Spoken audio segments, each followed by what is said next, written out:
Last night, as I navigated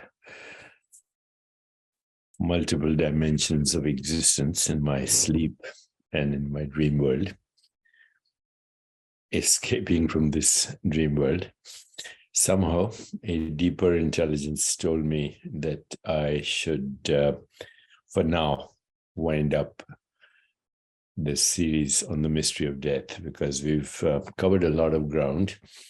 And even if you've been watching the series sequentially, there's a lot to digest. And so for now, this will be my last post on the mystery of death. And I would just basically read a few principles and then conclude with the wonderful experience that we call both life and death from the great seer, Rabindranath Tagore. So first, a few summary points. Every life is framed by two mysteries. Only one of them, birth, is considered a miracle. If you are a religious person, birth brings a new soul into the world from its home with God. If you are not, the miracle is that a single fertilized egg in a mother's womb can divide and subdivide again and again, but a mere 50 times total, to produce a complete new person. A blob of protein and water somehow knows how to shape itself into eyes, hands, skin, and brain.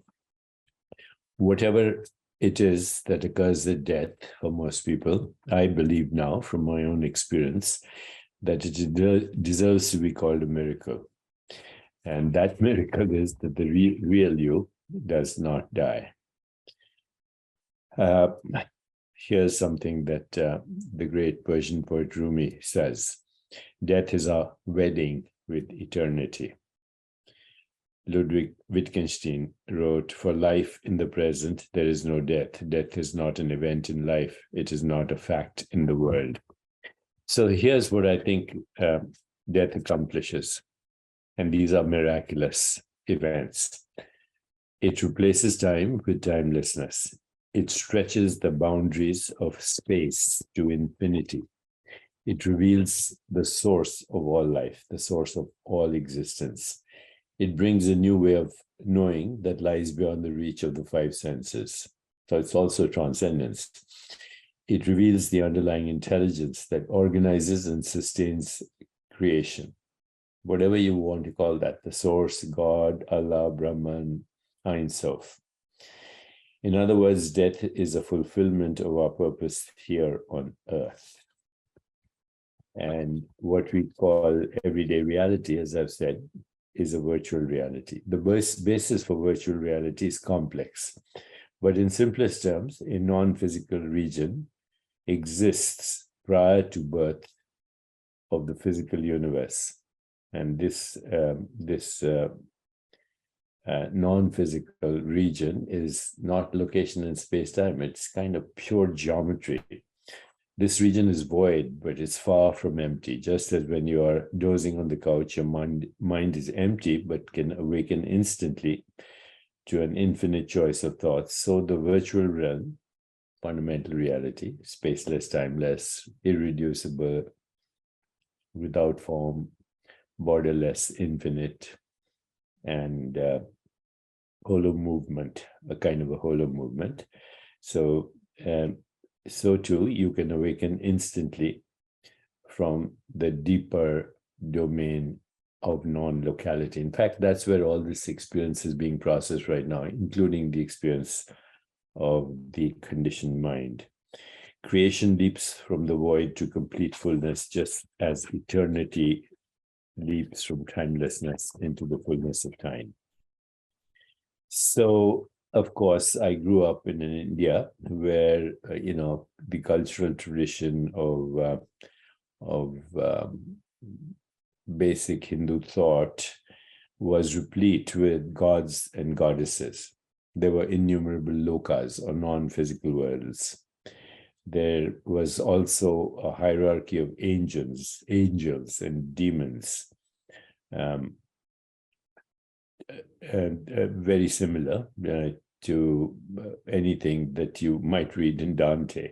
In the face of such bewildering diversity, the rishis, the great sages, didn't offer one God, they offered one reality that encompassed every possible experience, both in this life and beyond.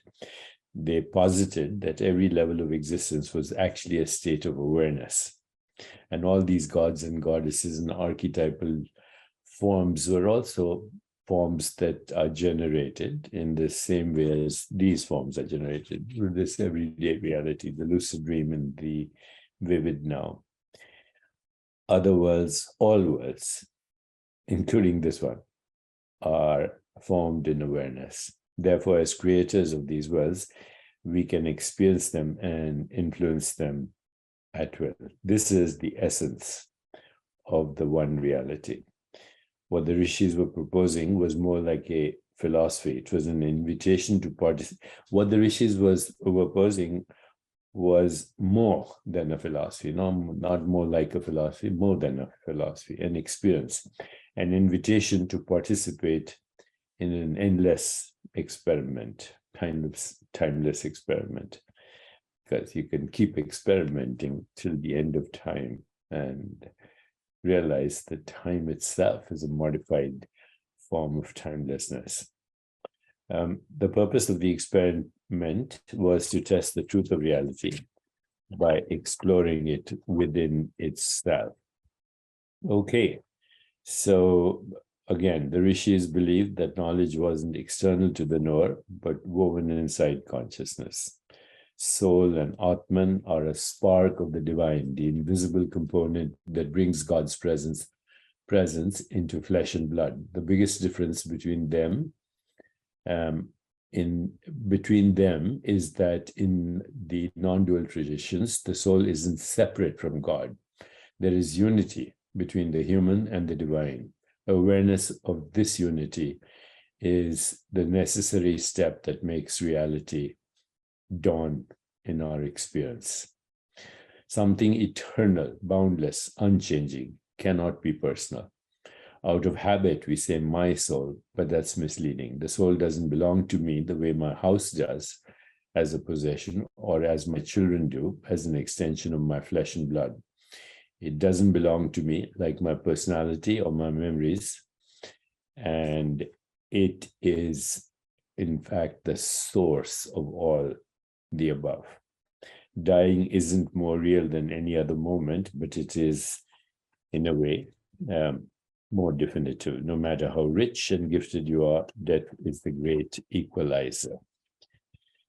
So, at this point, I think I will conclude this series from three of my favorite poems from Rabindranath Tagore. I grew up with these, so you can see that I was familiar with these ideas, both as metaphor and as experience. And right now I'm in the midst of exploring my own journey of death. And I do this through various practices at night before I sleep, and I'll share them with you. But these three poems actually summarize how I feel from Tagore. When I go from hence, let this be my parting word, that what I have seen is unsurpassable. I have tasted of the hidden honey of this lotus that expands on the ocean of light, and so I'm blessed. Let this be my parting word. In this playhouse of infinite forms, I've had my play, and here have I caught sight of that which is formless. My whole body and my limbs have thrilled with his touch, who is beyond touch. And if the end comes here, let it come. Let this be my parting word. And then the second poem that I wanted to read today, and it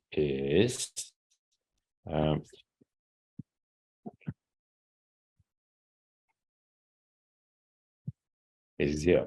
On the day when death will knock at your door, what will you offer to him? Oh, I will set before my guest the full vessel of my life. I will never let him go with empty hands. All the sweet vintage of all my autumn days and summer nights, all the earnings and gleanings of my busy life, will I place before him at the close of my days, when death will come to my door. Last poem today, and then we'll conclude the series for now. I dive into the depths of the ocean of forms, hoping to gain the perfect pearl of the formless.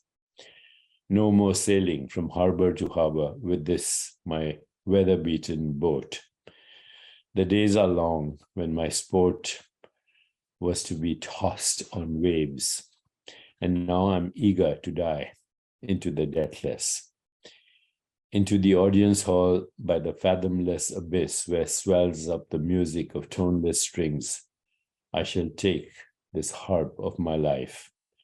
I shall tune into the notes of eternity, of forever, when it has sobbed out its last utterance, I will lay down my harp at the feet of the timeless, silent being, the divine in me, that is the divine in you. Okay, my friends, so much for now, and on to something else. Always on to something else.